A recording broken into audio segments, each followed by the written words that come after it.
सरकार हमके बीपीएससी के द्वितीय उम्मीदवार घोषित कर चुका है। तो ये साबित करे चेयरमैन साहब कि आप असफल हैं। मुख्यमंत्री के जनता दरबार में गए, उनका लेटर भी है हमारे पास। हम जो बात कहे उस पर विचार नहीं किए और ये लेटर भी दिए, वो ऐसे लिख के भेज दिए कि ठीक है जाइए काम हो जाएगा। को जब न्याय नहीं दे सकते हैं तो एक रास्ता है कि हमें फांसी दे दीजिए। 45 वर्ष से ऊपर एबव हो रहा है, अब तब मैं कहाँ जाऊँगा। उदास हो गए, ज़िंदगी से ही निराश हो गया साहब। उदास के क्या कहा जाए। तो में बीपीएससी के द्वारा क्लर्क के पदों पर बहाली के लिए परीक्षा ली गई थी। उसमें हजारों की संख्या में अभ्यर्थी जो हैं हिस्सा लिए थे और उसमें कई ऐसे अभ्यर्थी थे जो पास करने के बाद आज कहीं ना कहीं योगदान दे रहे हैं। लेकिन आज एक ऐसे भी व्यक्ति हैं जो पिछले लगभग 20 वर्षों से दर का ठोकर खा रहे हैं और इन्हें न्याय नहीं मिल रहा है। आज ये सड़कों पर हैं और सरकार से क्या कुछ गुहार लगा रहे हैं। इनसे ही हम जानते हैं कि पूरा मामला क्या है, क्या हुआ पूरे मामले को बढ़िया से बताइए। साहब 2002 में मेंस का परीक्षा दिए, पीटी पास कर गए। क्षेत्रीय सहायक प्रतियोगिता परीक्षा 1998 का है सर। सूचना के अधिकार के तहत हमने कागज़ निकाला तो उसमें असफल लिखा गया था और उसमें पूरा मेधा सूची मांगा तो उसमें बोला गया कि आप फेल हैं। पूर्णांक 200 का है साहब, हिंदी क्वालिफाई मार्क्स है तो 200 में पिछड़ा वर्ग का 224 कटअप कैसे जा सकता है, जबकि समान का भी कटअप 200 से ऊपर नहीं जा सकता है तो पिछड़ा वर्ग कैसे था। इसके साथ हमारा जो है आरक्षण का लाभ नहीं दिया गया। हम पिछड़ा वर्ग के हैं, मात्र एगो बहाली है। सरकार हमके बीपीएससी के द्वितीय उम्मीदवार घोषित कर चुका है। ये जो है बीपीएससी का दिया हुआ पेपर है साहब, ये बीपीएससी का दिया हुआ पेपर है साहब। देखा जाए पूर्णांक 200 में 224 कहाँ से आ गया। 2 विषय पर मेधा सूची बना, 224 कटअप कैसे जा सकता है, जबकि समान का भी नहीं जा सकता है। और 51.5% रिजल्ट है हमारे। 103 नंबर आ रहा है सर। जीके और मैथ जोड़ने पर 103 नंबर आता है। 51.5% रिजल्ट है साहब। तो ये साबित करे चेयरमैन साहब कि आप असफल हैं। तो क्या कह रहे हैं चेयरमैन आयोग, क्या कह रहे हैं? चेयरमैन साहब बोल रहे हैं कि आयोग द्वारा गलती की गई है, आप पास हैं। लेकिन ये मुख्यमंत्री कहन जाइए, वहाँ से आदेश हो जाएगा तो हम कर देंगे। तो क्या मुख्यमंत्री के पास आप गए? मुख्यमंत्री के जनता दरबार में गए, उनका लेटर भी है हमारे पास। मुख्यमंत्री साहब का लेटर है साहब। तो क्या हुआ, मुलाकात हुई थी? हमको गए, जनता दरबार लगा था साहब, तो गए। हम जो बात कहे उस पर विचार नहीं किए और ये लेटर भी दिए, वो ऐसे लिख के भेज दिए कि ठीक है जाइए काम हो जाएगा।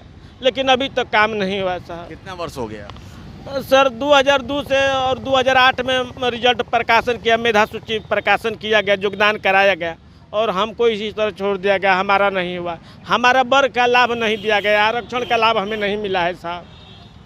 हम पिछड़ा वर्ग के हैं। मुख्यमंत्री कहन गए हैं, इसके बाद में हाई कोर्ट में गए, हाई कोर्ट से भी न्याय नहीं मिला। आखिर मैं लाचार हूँ, आखिर मैं कहाँ जाऊँगा साहब। अब आप क्या कीजिएगा? अब यही हम मांग करते हैं कि अब हमको जब न्याय नहीं दे सकते हैं तो एक रास्ता है कि हमें फांसी दे दीजिए। हमारे 2 बाल बच्चा, सरकार उस बाल बच्चों का पोसे पाले पढ़ाए लिखा है। अब जी कर क्या करूँगा, मैं किसी काम कर नहीं रहा हूँ। उम्र बीत गया, 45 वर्ष से ऊपर एबव हो रहा है, अब तब मैं कहाँ जाऊँगा। आप इतने उदास हो गए? उदास हो गए, ज़िंदगी से ही निराश हो गया साहब। उदास के क्या कहा जाए, ज़िंदगी से निराश हो गया। अब कुछ नहीं बचा है, हम गरीब आदमी हैं। हम आज पूरा कोर्ट पर विश्वास था कि कोर्ट हमको न्याय देगा, लेकिन कोर्ट भी साहब न्याय नहीं दिया। सरकार के पक्ष में फैसला सुनाया और न हमको आरक्षण के लाभ दिया गया सर। हम क्या करें, अब इस दुनिया में मेरा कोई नहीं है साहब। कोर्ट पे आप सवाल उठा रहे हैं कि कोर्ट से भी न्याय नहीं मिला। कोर्ट तो सारी प्रक्रिया कागज देख करके ही काम करती है। आखिर कागज दिए होते हैं तो हम सगरों से आहत होकर कोर्ट के शरण में जाता है। जब कोर्ट में भी हमको न्याय नहीं मिला तो अब हम कहाँ जाएंगे। अब तो हम यही मांग करेंगे कि हमको फांसी दे दिया जाए। कोर्ट से कि हम शरण में गया, आहत होकर के कोर्ट हमके बचाएगा, हमें न्याय देगा। कोर्ट भी सरकार के पक्ष में फैसला दिया। हम तो किधर को नहीं ना साहब, मेरा कोई नहीं है दुनिया में, आगे जी कर क्या करेंगे। हमको न्याय नहीं मिला साहब। यहाँ पे आप जदयू कार्यालय में कैसे मिले? हम आए थे, बोल रहे थे भैया लोग कि यहाँ 3 गो मंत्री आते हैं तो वहाँ दिखाइएगा, जब आपका काम नहीं होगा तब कहीं आवाज़ उठाइएगा, चाहे फिर मुख्यमंत्री से मिलेगा, उनका विशेषाधिकार है, शायद कल्याण कर दे। क्या हुआ, मुलाकात हुई मंत्री जी? मंत्री जी से मुलाकात हुई, बोले कि ये मेरा विभाग नहीं है, तो हम इस पर क्या कर सकते हैं। क्या नाम है, कहाँ से हैं? हमारा कैमूर जिला घर है, भभुआ रामपुर अंचल। नाम क्या है? हमारा प्रदीप कुमार सिंह नाम है। हम पिछड़ा वर्ग के नेकचट्टू से जाति के कोयरी है साहब। कोयरी का एक भी बहाली नहीं हुआ है।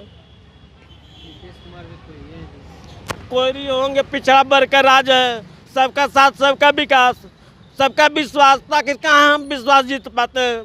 प्रधानमंत्री पिछड़ा जाति के हैं, मुख्यमंत्री पिछड़ा जाति के हैं, हिंदू का सरकार है, हिंदुस्तान के हिंदू तो खतरे में है, हर कुछ है, ताकि सब तो बरगलाया जा रहा है कि हकीकत क्या है।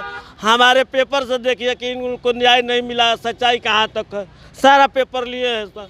हम अब क्या कर सकते हैं साहब।